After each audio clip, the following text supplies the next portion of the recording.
Nos encontros anteriores, a gente viu aí vários momentos que nos levou a identificar palavras-chave para as nossas buscas, como é que eu componho essas palavras para criar uma frase de busca, onde que a gente vai buscar, quais mecanismos de busca acadêmica, as nuances que tem em cada um deles, para vocês ficaram de verificar esses detalhamentos em cada um deles. Questão que a gente começa a tentar discutir hoje é um aspecto importante, que é em quais campos de busca a gente vai aplicar essa busca. Então, a gente tem que ter uma frase. Aonde que a gente vai aplicar essa frase? Para quais campos? Então, a definição do campo de busca é um aspecto importante. Isso vai estar, a gente já comentou, uma bibliométrica, um mapeamento, uma revisão. Isso a gente pode estar selecionando quais são os campos de busca. Então, os principais campos de busca são o título. Então, minimamente, se busca aquelas palavras-chave com aquele fraseamento no título, mas é muito usual de se buscar também no abstract, né? No resumo. E muitas vezes se consegue fazer também a busca dessas palavras no campo de palavras-chave, nas keywords. Quando a gente faz nesse conjunto de elementos, que eu diria que é praticamente o cabeçalho, a apresentação do artigo, em vários mecanismos de busca, isso é chamado de tópico. Então, eu quero buscar uma determinada frase no tópico. Isso significa que eu estou procurando tanto no título, quanto no abstract, quanto nas palavras-chave. Então, aquelas palavras, a busca vai ser feita em todos esses três campos em conjunto. Em alguns poucos casos e alguns poucos mecanismos de busca, permite-se procurar aquelas palavras na introdução, no campo da introdução e no campo da conclusão. Por que introdução e conclusão? Porque muitas pessoas, quando querem entender um pouquinho mais sobre o artigo, se aqueles três elementos do tópico não for suficiente, as pessoas costumam ir na introdução para ver a motivação do trabalho, o escopo e o objetivo, e na conclusão para ver efetivamente qual foi o resultado final, o que se tira daquele trabalho. É uma extensão, um detalhamento, inclusive, do abstract. Mas isso é pouco comum. Em alguns mecanismos de busca, vocês têm a opção de fazer a busca das palavras no texto completo.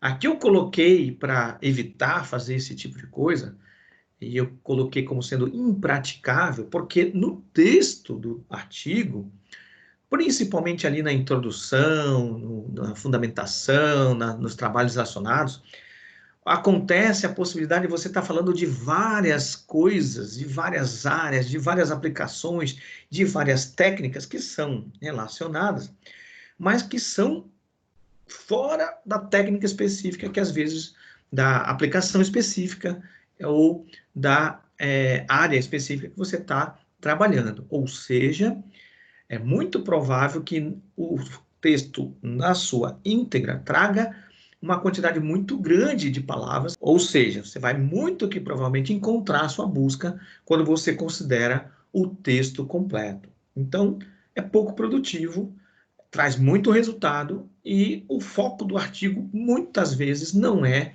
aquilo que você encontraria se buscasse somente no título, no abstract e nas keywords. Então, atenção, na hora de fazer a busca, veja se ela está acontecendo no texto completo. Se for texto completo, revejam essa aplicação da frase no momento da busca. Bom, com esses elementos, veja, o título, abstract e keywords passam a ser campos extremamente importantes de um artigo. Então, eu vou abrir aqui um parêntese para a gente discutir um pouquinho sobre a composição desses três elementos. Como é que você constrói bons títulos, bons abstracts, bons conjuntos de palavras-chave do artigo que você vai escrever no futuro. Então, vou trazer aqui uma reflexão para que vocês no futuro usem e, ao mesmo tempo, serve para a gente avaliar como é que isso está acontecendo nos diversos artigos que nós vamos encontrar nas nossas buscas. Tá? Então, a questão é essa. Como é que eu vou no futuro, construir título, abstract e keyword do meu artigo. Primeiro elemento que eu traria para vocês considerarem aqui com bastante atenção é: use palavras diferentes em cada um dos campos. Então, se houver a possibilidade de você usar um conjunto de palavras diferentes em cada um deles, o que isso vai resultar? Vai ampliar, vai maximizar a chance do seu artigo ser achado por outra pessoa. Então, pense o seguinte: quando você está criando título, resumo e palavras-chave, você está criando elementos para que as pessoas encontrem o teu trabalho. Então, como é que você vai facilitar isso? Estabelecendo um título bom, um resumo bom, um conjunto de palavras-chave bom. Mas se você usar o mesmo conjunto de palavras nesses 3 campos de busca, basicamente, o que acontece? A busca vai sempre encontrar a mesma coisa. Se você puder variar as palavras, isso amplia a possibilidade de alguém estar fazendo uma busca. Em uma palavra específica, você teve 3 chances de coincidir com aquela palavra que alguém fez a busca. Claro que não é usar de maneira aleatória, são palavras que devem estar diretamente relacionadas com o contexto do trabalho de vocês. Mas pense na possibilidade de usar variações. Por exemplo, se você está dentro da área de realidade aumentada, você pode, por exemplo, usar a palavra realidade aumentada em algum momento, mas você pode usar alguma palavra específica se você tiver a possibilidade, como, por exemplo, registro ou rastreamento, que são técnicas específicas dentro de um contexto da realidade aumentada. Se você está trabalhando com inteligência artificial, de repente a nomenclatura inteligência computacional pode ser utilizada, ou mencionar uma técnica específica. Isso amplia a possibilidade do seu artigo ser encontrado. Nas palavras-chave, uma dica importante é vocês não usarem abreviações, acrônimos, por mais que seja muito conhecido, IoT, TCP/IP, né?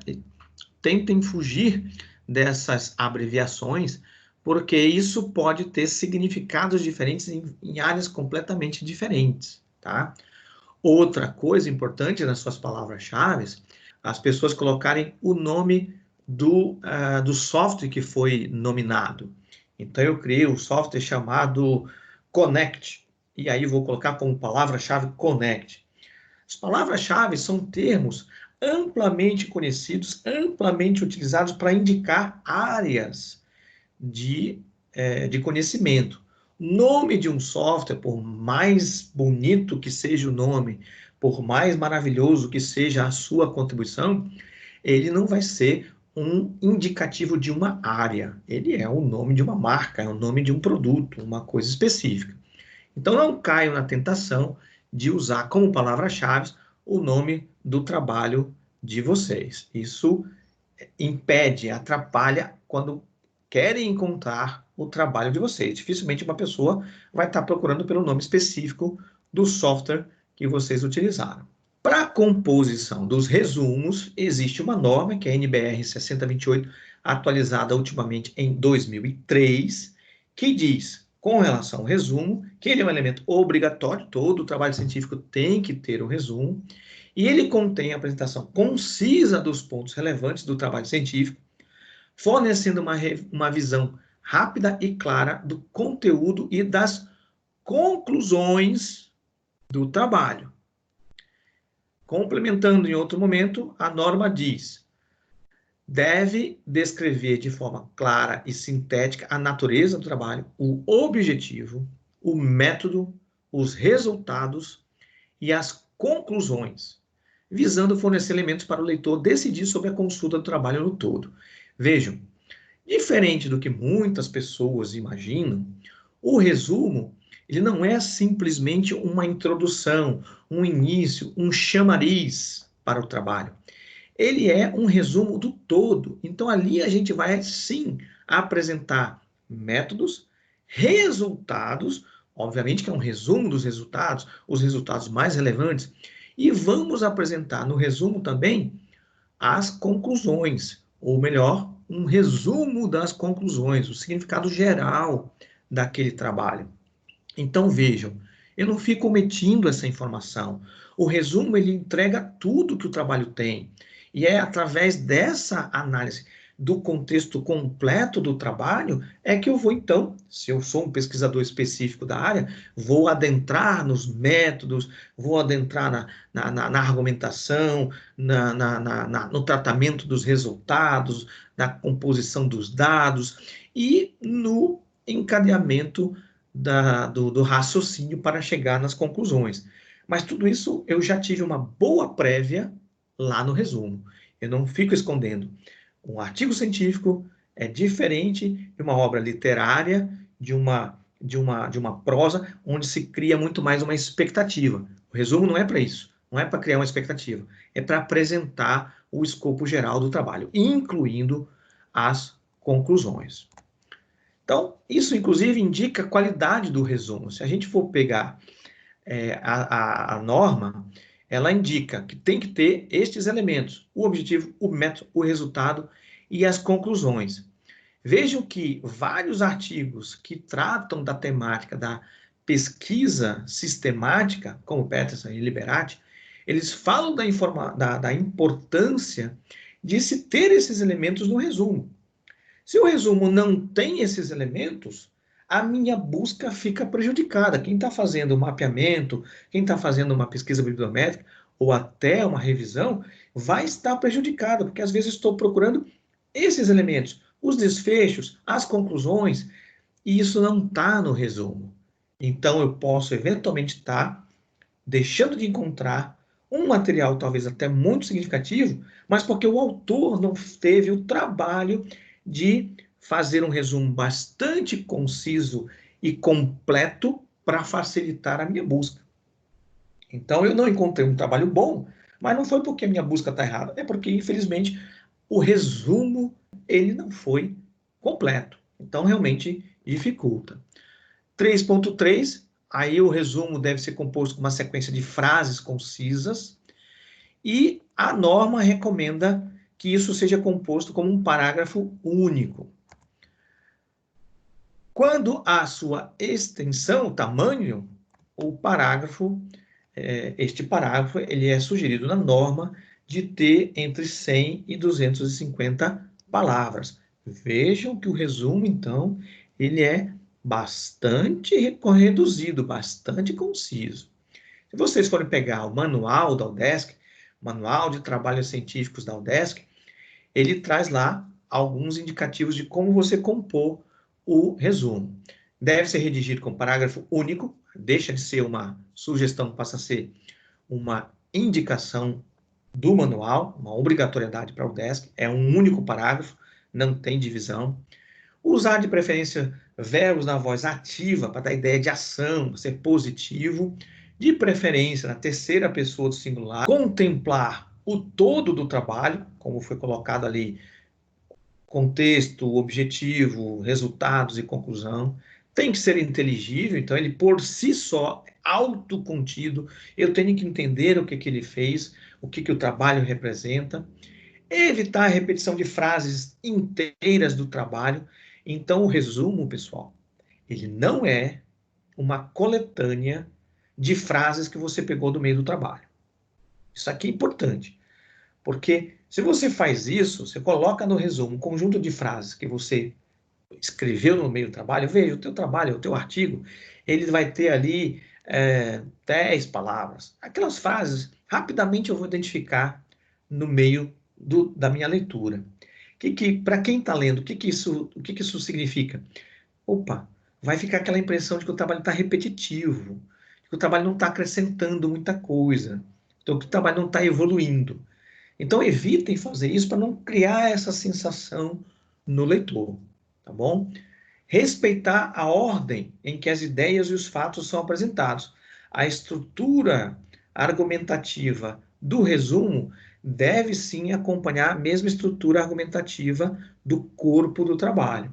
Isso sim é bom que se tenha essa mesma ordem. Evitar o uso de frases negativas, evitar o uso de abreviaturas lá no resumo você já começa a colocar abreviaturas, a menos que você já apresente as abreviaturas e elas sejam muito significativas, você está supondo que o leitor conhece as abreviaturas da tua área. Fórmulas, dificilmente você vai encontrar fórmulas, quadros, equações, não existem esses elementos, não existem inclusive citações, dificilmente se encontram citações num resumo. O resumo é um texto autocontido que fala sobre o teu trabalho. Esses são indicativos que tem no manual da UDESC para você compor o seu resumo do teu material monográfico, da tua dissertação, mas isso serve também para você compor o resumo de um artigo. Uma coisa importante que veio da última atualização do manual da UDESC é que o texto do resumo ele tem que ser precedido na mesma página de um cabeçalho, onde esse cabeçalho traz como é que as pessoas referenciam a minha obra.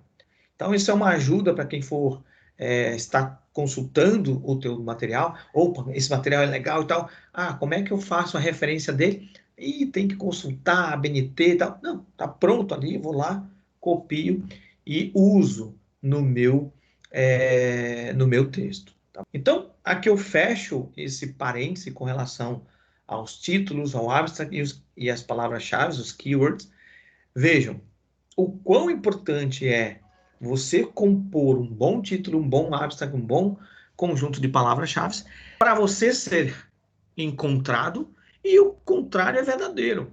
Quando você busca, você está considerando que foi feita uma boa composição desses elementos do tópico para facilitar a sua busca. Tá? Então, a coisa vem aí uma complementando a outra. E aí agora a gente passa para um outro momento. Então tá. Então eu já fiz ali uma busca, já sei como eu aplico essa busca nos vários campos, isso depende do tipo de pesquisa sistemática, mas agora eu tenho um conjunto de artigos e eu preciso selecionar quais desses artigos eu realmente vou precisar analisar com mais profundidade. Então aqui entram vários momentos diferentes para eu executar uma seleção sistemática. Já tenho ali da minha busca, veio um monte de hits. Aqueles trabalhos ali, eu não vou precisar ler todos, eu ainda preciso fazer uma seleção. Porque a aplicação das palavras-chave devidamente compostas numa frase não garante que eu efetivamente vou ter um texto que lida com aquele meu conteúdo. Então, eu vou ter que selecionar. Como é que eu faço isso? Então, eu tenho ali o processo de seleção, objetiva e subjetiva. Dependendo do quantitativo, eu vou fazer uma priorização. E, dependendo se eu envolver várias pessoas, eu vou precisar, para a seleção e para a priorização, fazer uma mediação. Vamos entender um pouquinho mais sobre esses processos. Os critérios objetivos, eu indico vocês considerarem e deixarem eles explícitos, que são sempre aqueles critérios que podem ser, de alguma forma, automatizados. Muitos desses critérios você pode colocar diretamente lá no momento que você faz a busca. O mecanismo de busca, o Academic Search Engine, ele já tem ali os seus controles, os seus filtros, e você pode automatizar, já faz a busca utilizando aquela informação. Mas eles são critérios que também são tão objetivos, você pode aplicar, se não tem no mecanismo de busca, você vai aplicar isso de uma maneira bastante direta, bastante objetiva, pedir para uma outra pessoa que não vai precisar ter um grande conhecimento na área, que essa pessoa não vai ter dificuldade de aplicar esses critérios objetivos. Já os critérios de inclusão e os critérios de exclusão, eles já precisam de um tipo de interpretação. Se precisa de algum tipo de interpretação, esse tipo de análise ele não pode ser automatizado. Não tem como fazer nenhum tipo de filtragem, aplicar nenhum tipo de recurso do mecanismo de busca para que isso aconteça de maneira automática. Eu vou ter que ler alguma coisa, alguns campos, para poder saber se realmente inclui ou se exclui o trabalho. A pesquisa sistemática, esses elementos, os critérios objetivos, os critérios subjetivos de inclusão e exclusão, eles têm que ficar explícitos no meu texto de pesquisa sistemática. Só exemplificando aqui, critérios objetivos. A idade, né, de quando a quando, qual foi o período? 10 últimos anos. Foi até o ano passado, então de que ano até que ano? Tipo de material, se é artigo, se é patente. A língua, o inglês é a língua da ciência, principalmente na área das exatas. A disponibilidade, se está imediatamente disponível no mecanismo, se o acesso é gratuito ou aberto, ou se é através de algum recurso como CAPES, periódicos, etc. Tamanho do artigo, tamanho mínimo que a gente pode estar considerando para dizer que ele é um artigo completo e não um short paper. E, obviamente, artigos duplicados, eu vou eliminar também. Então, isso é muito fácil, isso é bastante objetivo de analisar. Já os critérios subjetivos, então, a gente vai ter que executar a busca, a gente vai ter que analisar o artigo e ver isso de maneira com a minha interpretação, com o meu entendimento sobre a minha busca, sobre o conteúdo do trabalho, para ver se realmente a coisa bate. Então, critérios de exclusão são critérios que eu posso estar utilizando para excluir definitivamente um artigo. Então, se eu encontrar determinada situação num artigo, eu vou tirar esse artigo, eu não vou analisar ele profundamente num próximo momento. Se eu consigo estabelecer um critério bem claro, veja, é subjetivo, mas tem que ser claro. Eu estou tentando objetivar um critério que é subjetivo. Então, vou criar algumas frases que vão me ajudar nesta interpretação. Então, se eu conseguir criar essas frases que indicam, se eu encontrar isso, o artigo está fora, esses são os critérios de exclusão. Às vezes, isso não é muito fácil de identificar. A dúvida permanece, mas eu constatei alguns ou algum critério de exclusão, eu posso dizer, realmente esse cara aqui deve ser excluído. Os critérios de inclusão são frases também que eu vou estar tentando objetivar, né, tornar um pouco mais claro qual é a interpretação subjetiva que eu estou querendo fazer, para poder olhar, eu tenho que considerar isso nesse artigo. Meu entendimento da busca é essa, meu entendimento do artigo é esse. Opa, realmente bateu. Então, esse artigo eu vou precisar aprofundar. Exemplos de critério de exclusão. Eu posso criar uma exclusão se eu colocar ali a indicação de, olha, esse artigo é um artigo derivado. Então, aí eu vou comparar, esse artigo aqui é uma extensão. Esse artigo é a extensão do artigo tal.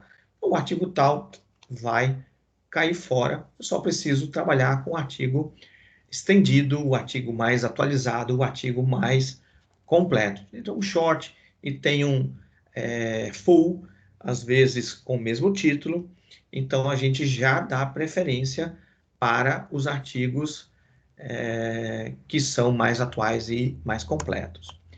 Artigos que são de outros contextos, que são parecidos, que são próximos, mas não são exatamente o mesmo contexto que eu estou estabelecendo. Aqui entra veja que a gente vai construindo isso, vai entendendo isso melhor à medida que a gente vai executando,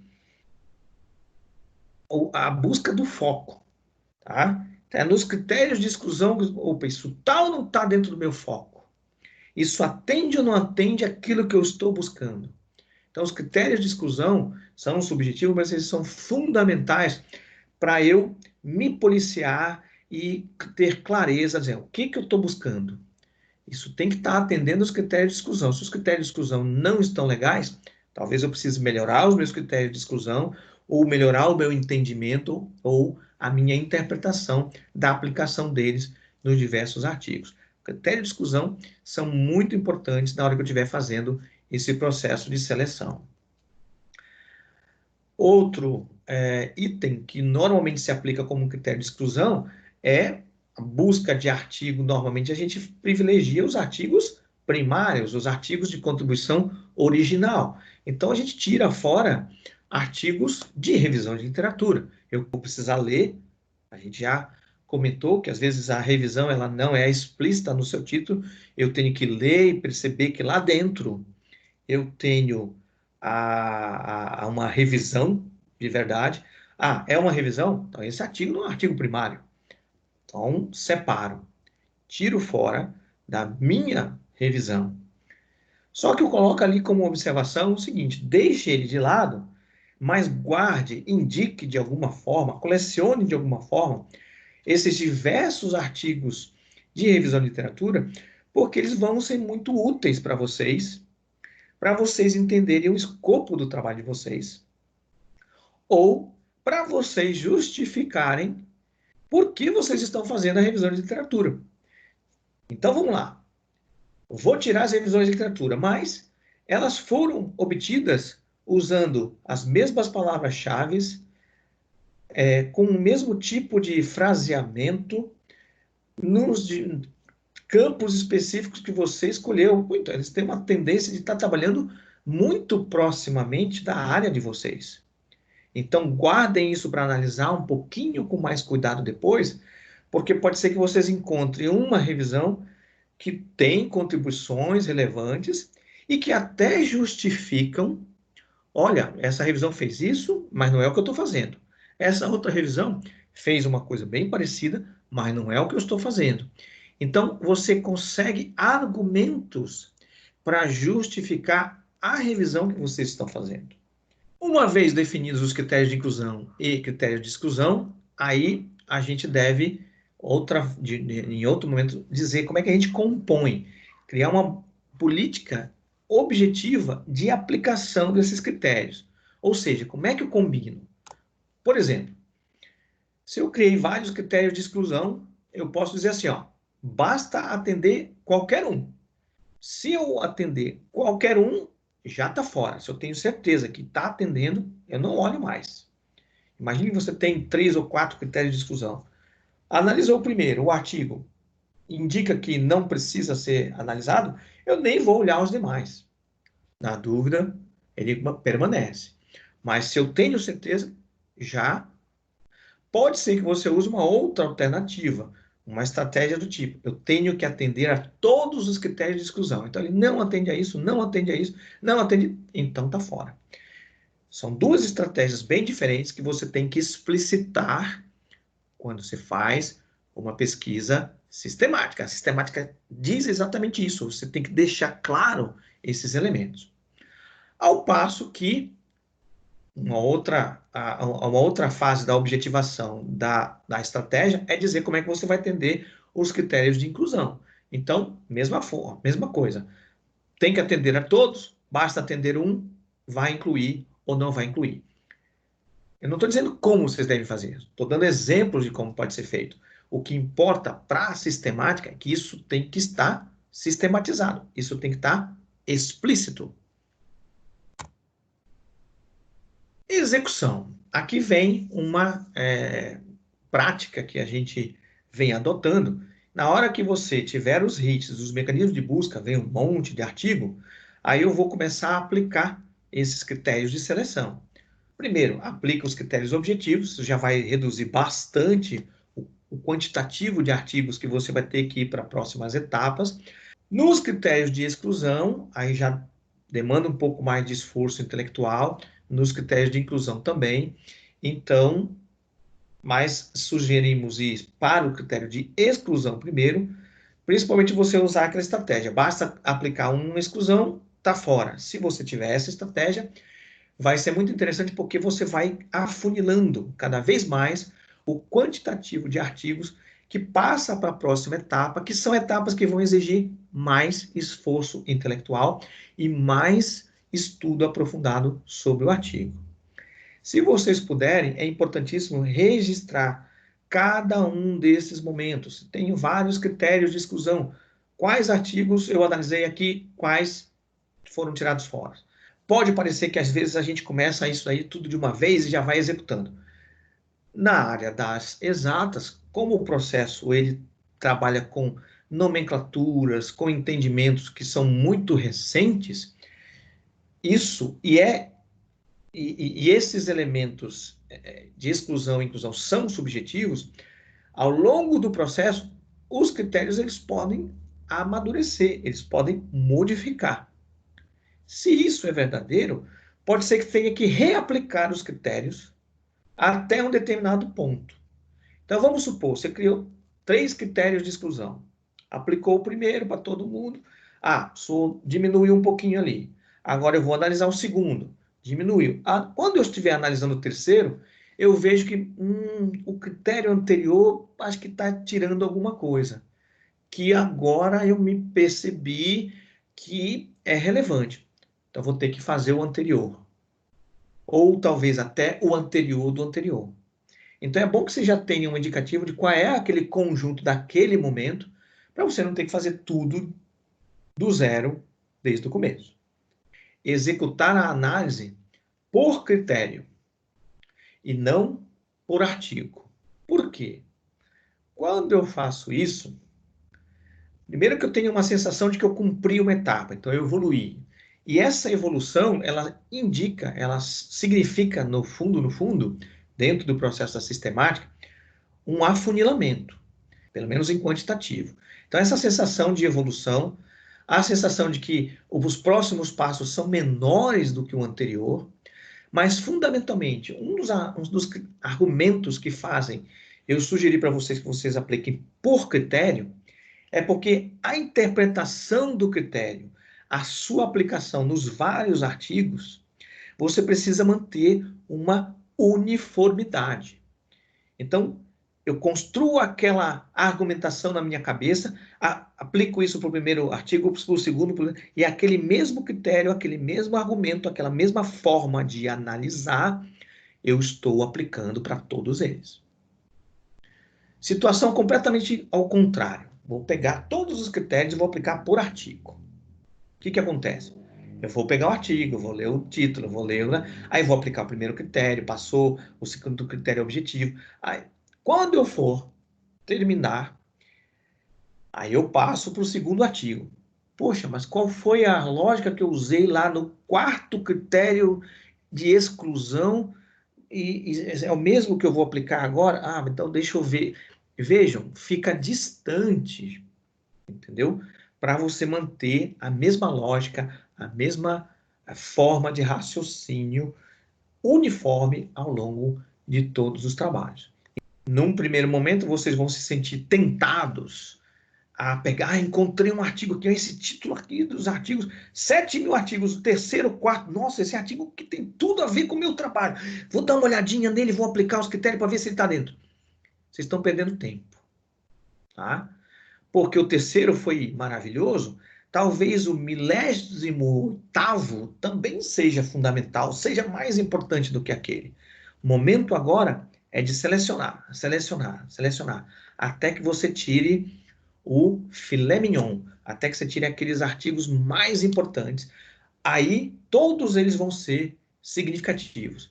Aí agora, meus amigos, não é mais seleção. Agora eu vou sentar e vou estudar os artigos.